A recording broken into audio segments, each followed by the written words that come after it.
Quando eu soube que o filme ia sair, eu contei os dias porque eu tava doido pra ter aquela experiência de novo. Aquela ritminha gostosa, com a clássica travada na cadeira e aquela velha ruída de unha. Mas, quando eu assisti, eu tive uma experiência bem diferente daquela que eu achava que teria. Ficou curioso pra saber mais? Então bora deixar de enrolação e falar sobre Um Lugar Silencioso, parte 2.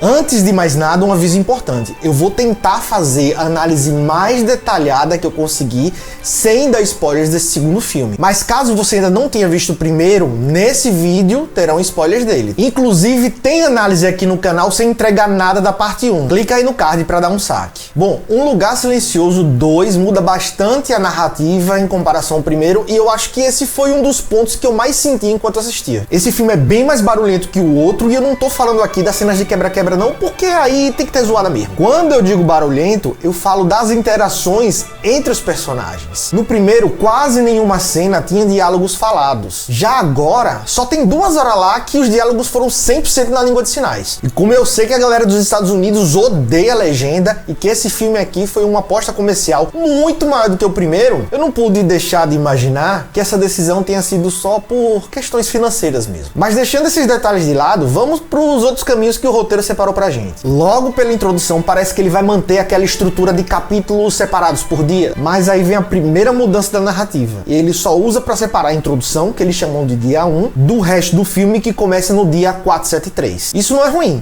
Olhando bem, chega até a ser interessante se você pensar que com esse artifício o filme consegue se desapegar e o roteiro ele fica mais livre para manipular o tempo, sabe? Ele ganha mais liberdade, por exemplo, para cortar as cenas chatas do cotidiano e levar a gente mais rápido para os momentos de tensão. Ah, mas se ele abandonar essa estrutura, por que Diacho não fez isso logo no começo? Esse resquício de capítulo só se viu pra fazer aquele velho corte na linha do tempo e como mostrar pra gente como tudo começou. Tipo, tantos meses antes ou X dias depois, que a gente já tá cansado de ver em vários outros filmes, tá ligado? Mas não pense você que mostrar essa introdução é algo inútil, porque justamente nessa parte ele coloca 3 elementos que serão essenciais para o futuro da história, que são um personagem novo, um aparelho que vira arma e um código secreto, que se você quiser saber qual é, você vai ter que assistir o filme.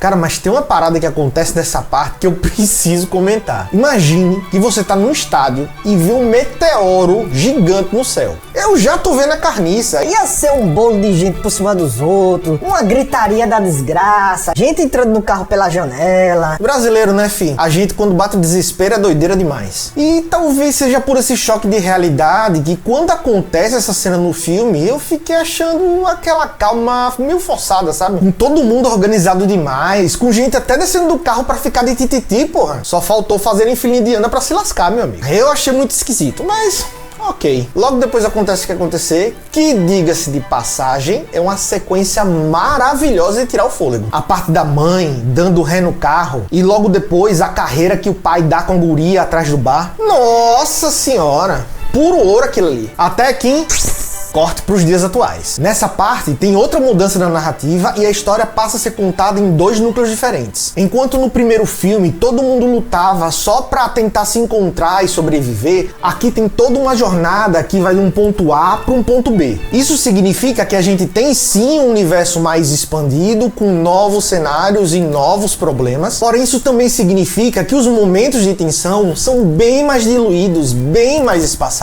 E isso tem prós e contras, porque ao mesmo tempo que você não tem mais aquela tensão ininterrupta que tinha no primeiro filme, você ganha mais espaço para conhecer a personalidade dos personagens nesses momentos. E a gente sabe, meu amigo, que quanto mais a gente conhece, mais a gente se apega, e quanto mais a gente se apega, maior é o nosso cagaço deles quebrarem a cara. O que eu quero opinar aqui é que se só o que muda é a maneira de diluir a mesma essência, então no final das contas é tudo uma questão de gosto. Tem gente que prefere uma lapada de cachaça e tem gente que prefere várias goladas de cerveja, mas no final das contas o objetivo é o mesmo. É ou não é? Agora, falando do que a gente ouve, o design de som era o que chamava muita atenção no primeiro. Aqui, apesar de continuar muito bom, eu sinto que ele perdeu mais em termos de ambientação, sabe? Como tem mais gente falando, o som das coisas, o som do ambiente perdeu relevância. E quando eu notei isso, eu tive a impressão de que eles começaram a investir um pouco mais naqueles jump scares, aqueles sustos que fazem que dê uma travadinha, tá ligado? E a trilha sonora é cheia daquelas musiquinhas musiquinha ambiente que faz...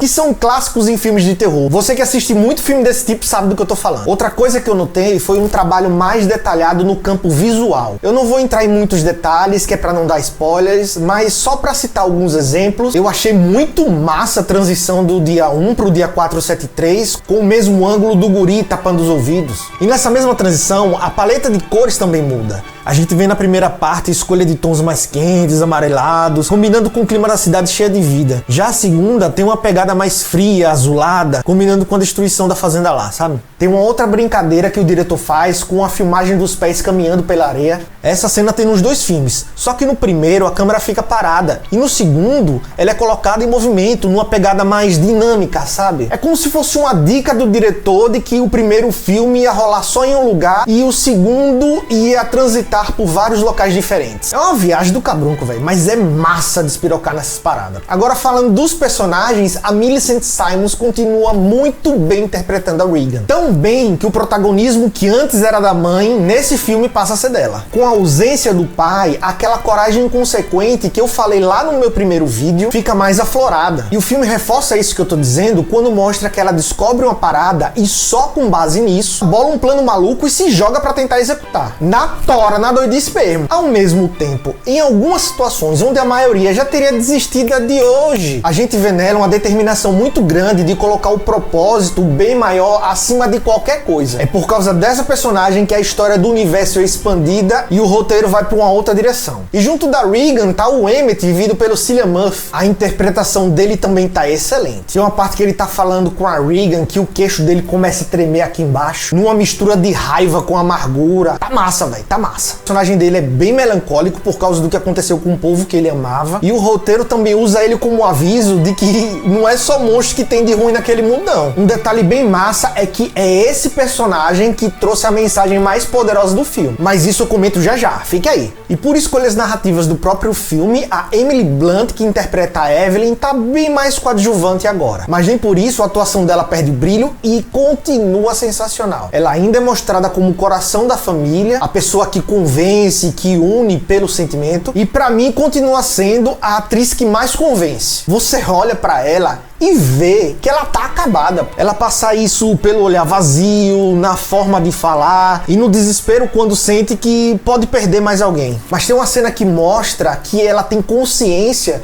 de que os 3 filhos ainda dependem dela e que por isso ela não pode ficar arrastando corrente não, velho. Que ela tem que reagir, que tem que ir pra luta mesmo. E finalmente o Noah Jupe, que dá vida ao Marcus. Ele também tem uma boa interpretação e isso fica mais evidente nos momentos finais do filme. Mas tem umas paradas, velho, que o roteiro faz com esse personagem que eu não curti, velho. Tipo, tem umas situações que você vê que ele só tá lá pra fazer a história andar, mas que é muito incoerente com a construção do personagem do guri, velho. Porque, veja, você mostra o tempo todo que você é medroso e que você praticamente não consegue fazer nada sozinho, mas aí você olha pro lado e pronto, do nada você incorpora a Dora Aventureira. Enfim, tirando essa parte meio troncha, eu curti o desfecho do personagem na história. Agora, vamos às mensagens do filme. Bom, como eu disse, o personagem do Cillian Murphy me trouxe a mensagem mais poderosa. O arco dele me mostrou que a gente precisa dar mais importância aos detalhes que a vida nos mostra. Tem horas que a gente para em frente a um caminho e aí a gente pensa: ah, isso aí não vai dar em nada não, isso é besteira, eu nem vou gastar minha energia nisso. Daí vem outra pessoa, faz a mesma coisa que a gente poderia ter feito e dá super certo. Aí depois a gente fica com cara de tacho se lamentando: ai meu Deus, se eu tivesse feito isso eu teria salvado o meu casamento, minha carreira, meus amigos. Mas aí já é tarde demais, meu filho, então se ligue. Tem outra mensagem que eu também achei bem massa, mas que é bem subjetiva. É sobre como condições de qualidade de vida podem impactar diretamente na humanidade das pessoas. Condições muito ruins, de fome, medo, violência, podem tirar tudo que a gente tem de bom, velho. Tem que despertar em nós um lado que a gente nem sabe que existe. Mas ao mesmo tempo, quando a gente vive num ambiente tranquilo, com paz, com prosperidade,